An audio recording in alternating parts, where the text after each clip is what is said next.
గుడి గంటలో నాదానిది నీవని గోరంత పసుపెట్టి ఊరంత కబురెట్టె శ్రీవారే రావాలని కుంకుమతో కుశలమని పారాణే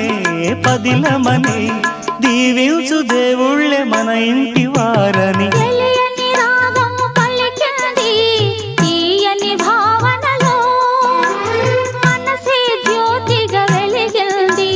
మమతల కోవెలలో ఈ మమతల కోవెలలో